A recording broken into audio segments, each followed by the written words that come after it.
ಹರೇ ಕೃಷ್ಣ. ಎಲ್ಲರಿಗೂ ನಮಸ್ಕಾರ. ಇಂದು ನಾವು ಶ್ರೀ ಪಾಂಡುರಂಗಾಷ್ಟಕಂ ಸ್ತೋತ್ರದ ಅರ್ಥವನ್ನು ನೋಡೋಣ. ಶ್ಲೋಕದ ಜೊತೆಗೆ ಅರ್ಥವನ್ನು ನೋಡ್ತಾ ಹೋಗೋಣ. ಮಹಾಯೋಗಪೀಠೆ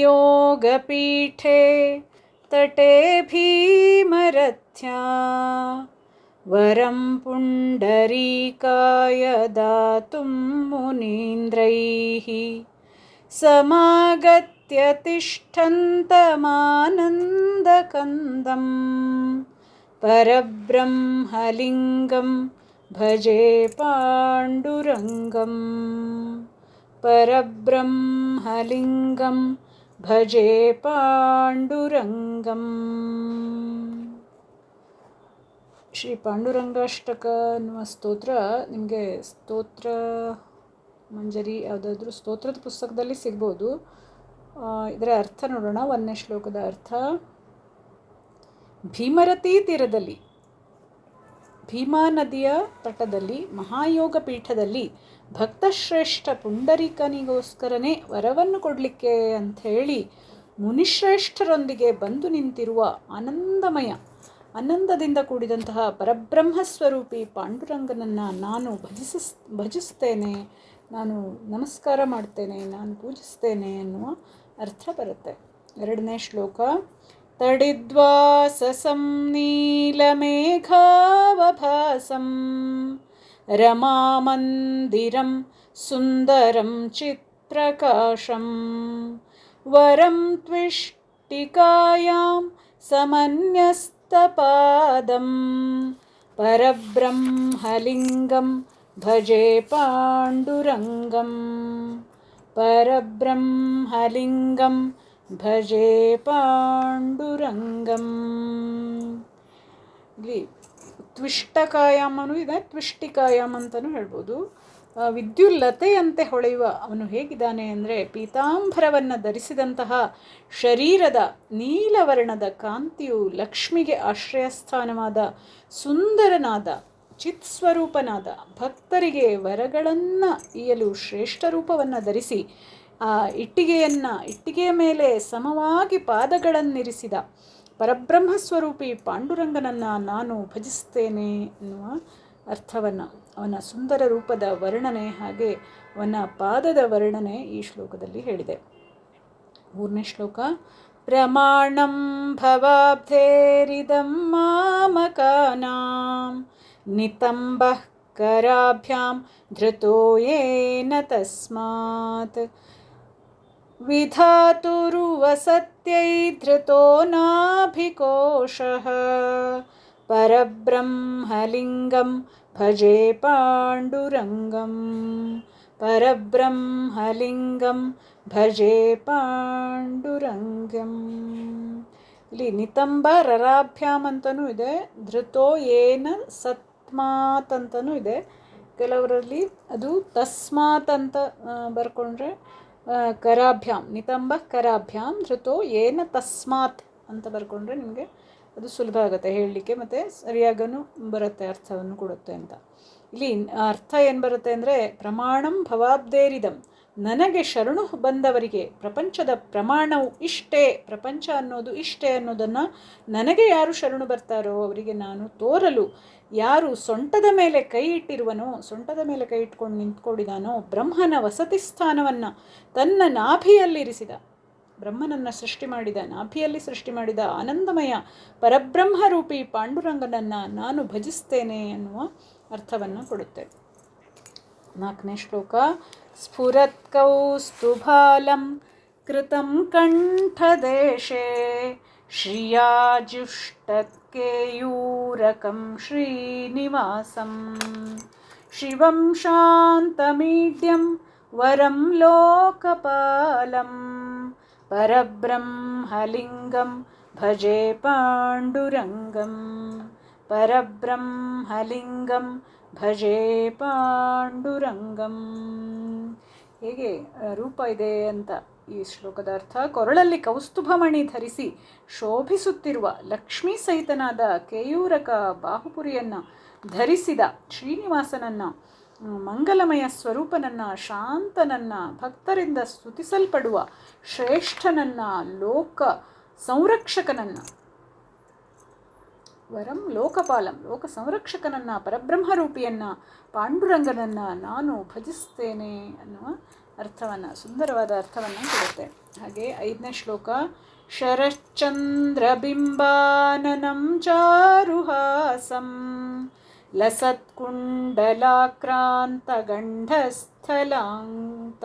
ಗಂಡಸ್ಥಲಾಂಗಂ ಅಂತಲೂ ಇದೆ, ಗಂಡಸ್ಥಲಾಂತಂ ಜಪಾರಾಗಬಿಂಬಾಧರಂ ಕುಂಜನೇತ್ರಂ ಪರಬ್ರಹ್ಮಲಿಂಗಂ ಭಜೆ ಪಾಂಡುರಂಗಂ ಪರಬ್ರಹ್ಮಲಿಂಗಂ ಭಜೆ ಪಾಂಡುರಂಗಂ. ಇಲ್ಲಿ 2ನೇ ಲೈನು ಲಸತ್ಕುಂಡಲಾಕ್ರಾಂತ ಗಂಡಸ್ಥಲಾಂಗಂ ಅಂತಲೂ ಹೇಳ್ಬೋದು. ಹಾಗೆ ಜಲಾಧಾರ, ಅಲ್ಲಿ ಜಪಾರಾಗ ಬಿಂಬಾಧರಂ ಅಂತಿದೆ, ಇಲ್ಲಿ ಜಲಾಧಾರ ಬಿಂಬಾಧರಂ ಕುಂಜನೇತ್ರಂ ಅಂತಲೂ ಹೇಳ್ಬೋದು. ಹಾಗೆ ಶರತ್ಕಾಲದ ಚಂದ್ರನಂತೆ ಅವನು, ಶರಶ್ಚಂದ್ರ ಬಿಂಬಾನನಂ, ಸುಂದರವಾದ ಮುಖಗಳನ್ನು ಹೊಂದಿದ್ದಾನೆ, ನಗೆಮುಖದ ಮುಖವನ್ನು ಹೊಂದಿದ್ದಾನೆ.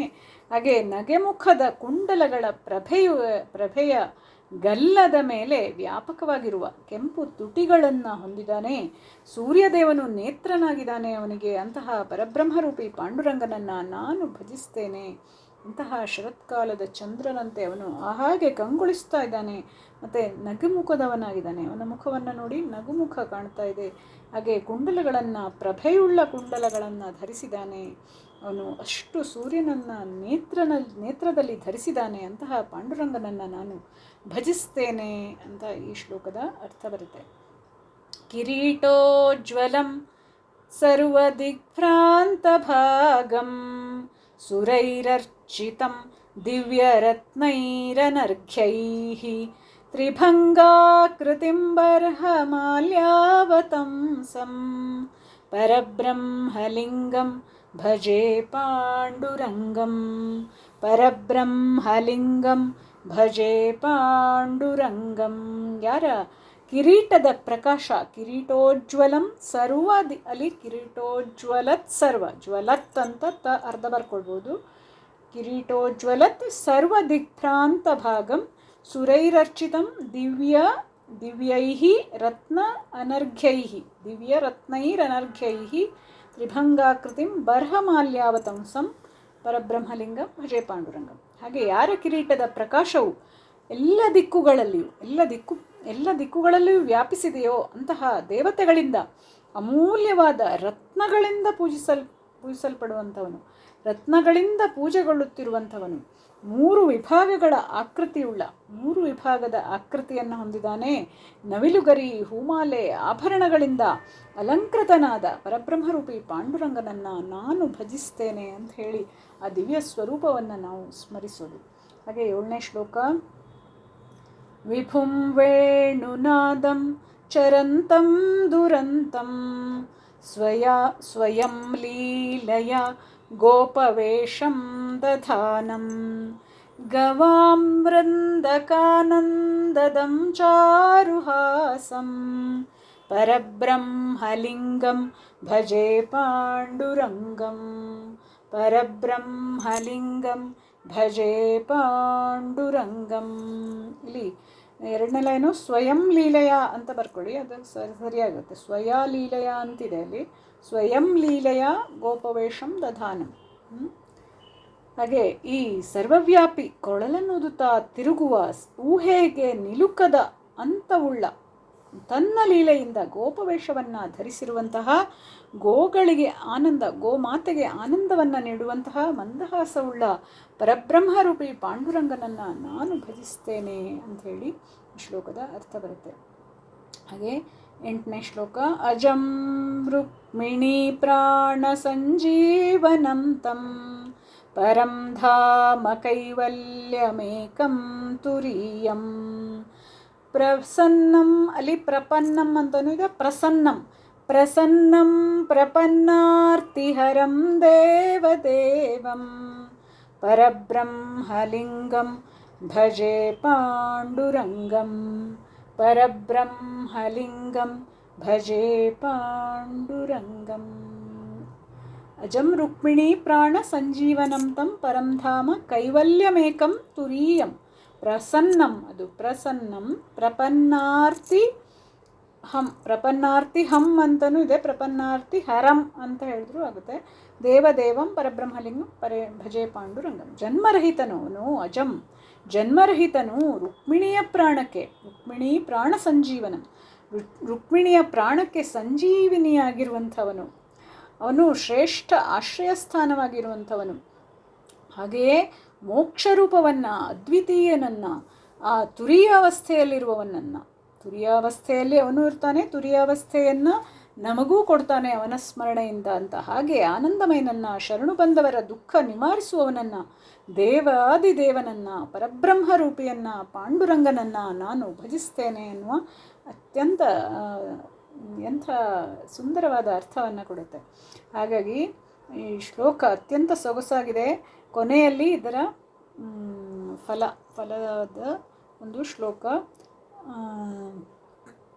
ಸ್ತವಂ ಪಾಂಡುರಂಗಸ್ಯ ವೈಪುಣ್ಯದಂ ಯೇ ಪಠಂತೆ ಕಚಿತ್ತೇನ ಭಕ್ತ್ಯಾ ಚ ನಿತ್ಯಂ ಭವಾಂಭೋ ನಿಧಿಂ ತೇಪಿ ತೀರ್ಥ್ವಾಂತಕಾಲೇ ಹರೇರಾಲಯಂ ಶಾಶ್ವತಂ ಪ್ರಾಪ್ನುವಂತಿ, ಹರೇರಾಲಯಂ ಶಾಶ್ವತಂ ಪ್ರಾಪ್ನುವಂತಿ. ಫಲಶ್ರುತಿ ಇದು. ಸ್ತವಂ ಪಾಂಡುರಂಗಸ್ಯ, ನಿಶ್ಚಯವಾಗಿ ಈ ಪಾಂಡುರಂಗ ಸ್ತೋತ್ರವನ್ನು ಯಾರು ಏಕಾಗ್ರಚಿತ್ತದಿಂದ, ಭಕ್ತಿಯಿಂದ, ಏಕಾಗ್ರತೆಯಿಂದಲೂ ಸಹ ಮತ್ತು ಭಕ್ತಿಯೂ ಇರಬೇಕು, ಭಕ್ತಿಯಿಂದ ಯಾರು ಪಠಿಸ್ತಾರೋ ಅವರು ಸಂಸಾರ ಸಾಗರವನ್ನು ದಾಟಿ ಅಂತ್ಯಕಾಲದಲ್ಲಿ ಆ ಹರಿಯ ನಿವಾಸವನ್ನು ಶಾಶ್ವತವಾಗಿ ಹೊಂದುತ್ತಾರೆ ಅಂತ. ಮತ್ತು ಹುಟ್ಟು ಸಾವುಗಳ ಈ ಭವಬಂಧನದಲ್ಲಿ ಬೀಳೋದಿಲ್ಲ, ಅವರಿಗೆ ಮೋಕ್ಷವೇ, ಆ ಪರಮಾತ್ಮನ ಸಾನ್ನಿಧ್ಯವೇ ಅವರಿಗೆ ದೊರೆಯುತ್ತೆ. ಅಂತಹ ಶಾಶ್ವತವಾದ ಸಾನ್ನಿಧ್ಯವನ್ನು ಪಡಿಬೇಕು ಅಂದರೆ ಈ ಒಂದು ಪಾಂಡುರಂಗಾಷ್ಟಕದ ಸ್ಮರಣೆಯನ್ನು, ಪಾಂಡುರಂಗನ ಸ್ಮರಣೆಯನ್ನು, ಪಾಂಡುರಂಗನ ಚಿಂತನೆಯನ್ನು, ಪಾಂಡುರಂಗನ ಧ್ಯಾನವನ್ನು ನಾವು ಮಾಡಿದಾಗ ಆ ಒಂದು ಶಾಶ್ವತ ಸ್ಥಾನ ನಮಗೆ ದೊರೆಯುತ್ತೆ ಎನ್ನುವ ಶ್ರೀ ಶಂಕರಾಚಾರ್ಯರ ಈ ಸ್ತೋತ್ರ ಅತ್ಯಂತ ಚೆನ್ನಾಗಿದೆ, ಸುಲಭವಾಗಿಯೂ ಇದೆ. ಹಾಗಾಗಿ ಎಲ್ಲರೂ ಈ ಸ್ತೋತ್ರವನ್ನು ಅಭ್ಯಾಸ ಮಾಡಿ ಕಲ್ತ್ಕೊಳ್ಳಿ ಅಂತ ಶ್ರೀಮದ್ ಶಂಕರಾಚಾರ್ಯ ವಿರಚಿತ ಶ್ರೀ ಪಾಂಡುರಂಗಾಷ್ಟಕಂ. ಶ್ರೀಕೃಷ್ಣಾರ್ಪಣಮಸ್ತು. ಎಲ್ಲರಿಗೂ ಧನ್ಯವಾದಗಳು. ಹರೇ ಕೃಷ್ಣ.